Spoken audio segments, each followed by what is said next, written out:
கஞ்சிக்குன்னு பணம் கொடுத்தா களவாண்டு வச்சுக்கிறா, கஞ்சிக்குன்னு பணம் கொடுத்தா களவாண்டு வச்சுக்கிறா. சிறுவாடு சேர்த்து வச்சு அனுப்பி வைப்பாங்க அப்பம் வீட்டுக்கு. ஆடி ஓடி சம்பாரிச்சது அத்தனையும் போச்சு, இந்த அடங்காத நீலியால அவமானமாச்சு. அள்ளி கொடுக்கிறாரு அவருடைய அக்காளுக்கு, அள்ளி கொடுக்கிறாரு அவருடைய அக்காளுக்கு. சல்லிக்காசு தருவதில்ல, சாப்பாடுக்கும் வழியும் இல்ல. தாலி கட்டின நாள் முதலா சண்டையாயிருக்கு. இந்த சவுடாலு காரனுக்கு பொண்டாட்டி எதுக்கு?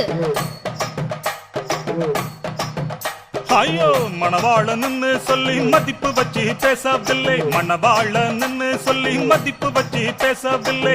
இனி இவளை வச்சு இருந்தா ஏக சண்டை குடும்பத்துல. எல்லாருக்கும் வணக்கமுங்க போயிட்டு வாரே. இனி இவளை வச்சு பொழைக்கிறவன் பைத்தியக்காரன்.